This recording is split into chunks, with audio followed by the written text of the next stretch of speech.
Ang balay ni Tana Dikang ay isang ancestral home na naging tourist destination sa Negros Occidental. Ito ay sinasabing kumakatawan sa pamumuhay ng mga sugar baron noong huling bahagi ng ika-19 na siglo. Ang bahay na batong ito ay matatagpuan sa kahabaan ng Rizal Street, Talisay City, Negros Occidental.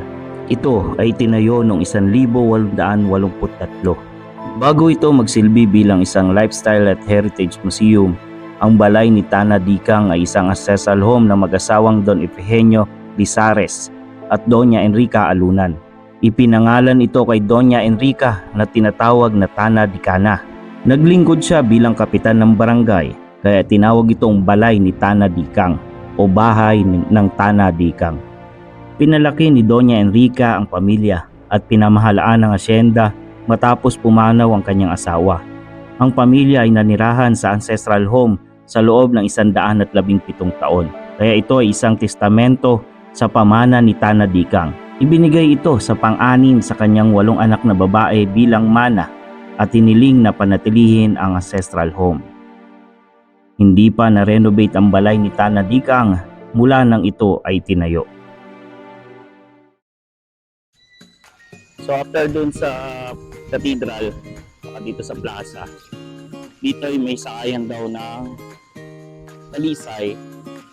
At pagdating natin sa Talisay, doon tayo sasakay ng motor. So hindi ko rin pipiliin mag-grab. Subukan natin sumakay ng jeep.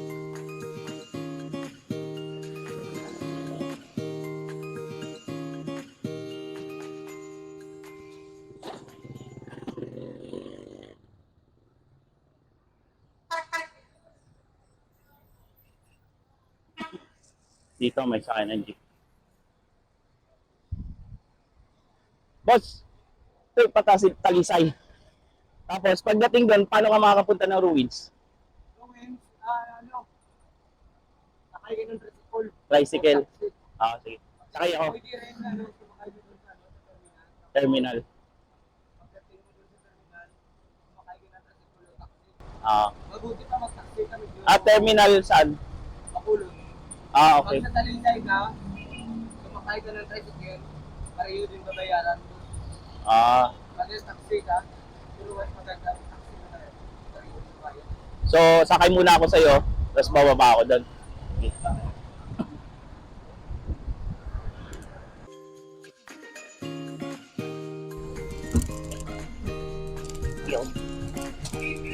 Jeep muna tayo. Magkano ang gandun?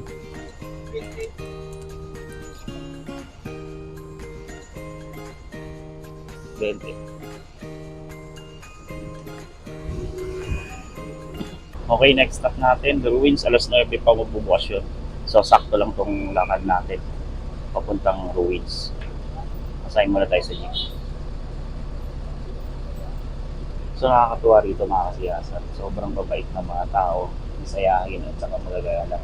Kaya, pag dumayo kayo dito, hindi kayo parang baguhan sa lugar kasi marunong sila mag-entertain ng mga bisita sa mga tao.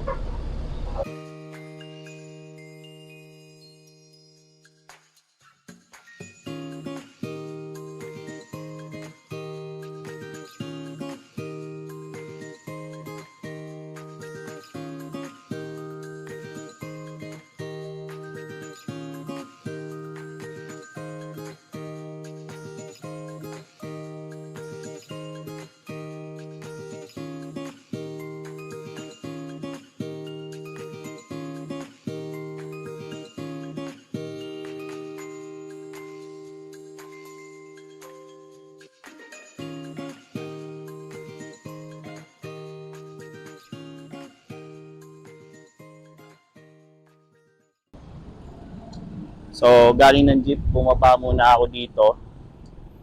Pupunta tayo ng balay ni Tana Dikang. So, ayan dito, it's 75 meters. Siguro, yun na yung nakikita ko.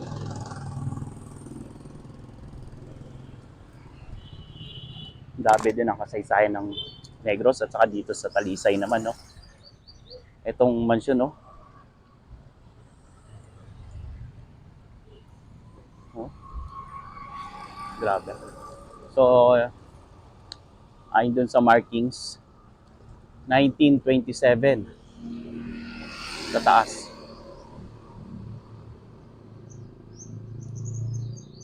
Ayun, 1927. So malapit yan dito sa balay ni Tana Dikang. Siguro ito na yun.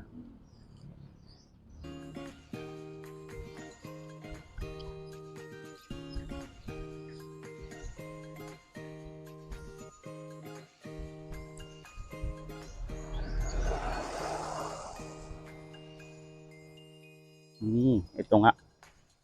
Pero sarado siya. Ganda rin, ano. So, hindi natin alam kung pwedeng pumasok, pero hanggang viewing lang talaga tayo.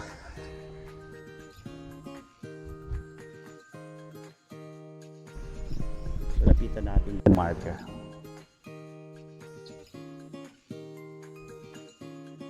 Ganda. So balay ni Tana Dikang, pambansang museo ng Pilipinas noong tinatag siyang pambansang museo noong ika-28 ng Setyembre 2017. So isa na pala itong museum. Ang ano lang is sarado, pero hindi natin alam kung ano oras magbubukas to, kung isa itong museum.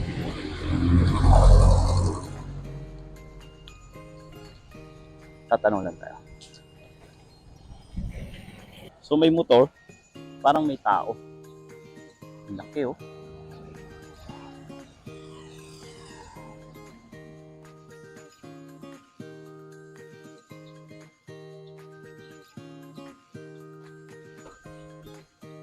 Kalawak niya.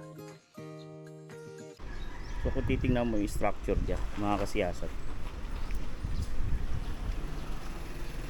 So to parang hindi pa na-renovate. O hindi pa na-restore, ano. Original pa rin yung kanyang mga kahoy, tsaka yung bato na ginamit dito.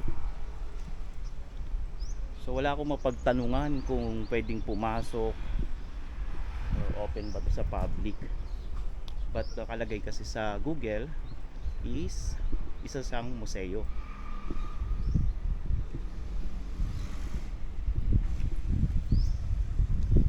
Imagine mga kasiyasat kung gaano kayaman ang isang baron noon, no? Yung talagang ikaw yung don nung panahon na yun. At ikaw ay mayroong taniman ng tubo. So karamihan dito kasi sa Talisay at saka sa buong Negros na rin, ang pinaka hanap buhay nila noon ay pagtutubo, na kahit naman hanggang ngayon ay nandun pa rin.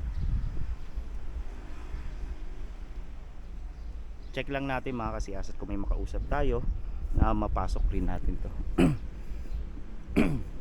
Ang ganda nung ano, yung pinakabahay pa rin dun sa loob, meron din siya, karugtong din. So napakarangya. Nakikita nyo ba yung kawa na yan mga kasiyasat? Yan, nasa dulon dito. Yan ay siguro pinakalumang kawa na rin.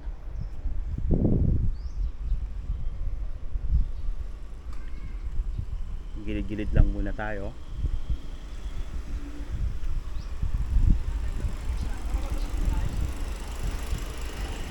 Grabe, no? Original pa na adobe.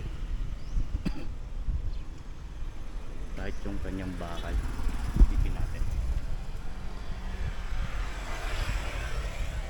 Tamang silip lang muna tayo.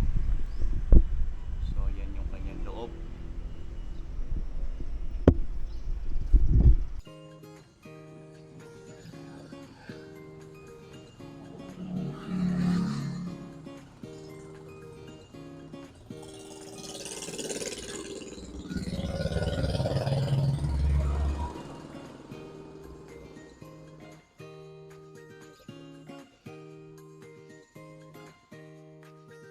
So yun mga kasiyasat, ay ngayon ay araw ng Linggo at ang sabi Sa mga ibang araw daw ay nagbubukas to, pero ngayon ay sarado. Hindi natin siya inabot na bukas or talaga nagsasara siya pag linggo. Sayang mga siyasat at hindi natin nakita yung loob kung ano ba yung istruktura ng isang marangyang bahay noon, lalo na dito sa bayan ng Negros.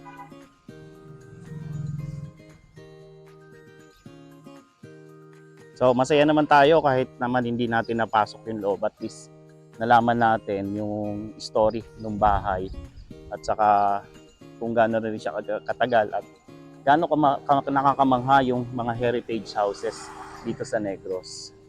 So abangan nyo pa ako sa aking susunod at sa iba pang aking pagpapatuloy ng aking vlog dito sa Negros.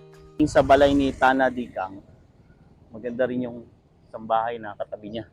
So ngayon pupunta naman tayo sa The Ruins, kung saan ay isa rin sa pinagmamalaking heritage site ng Talisay or ng Negros.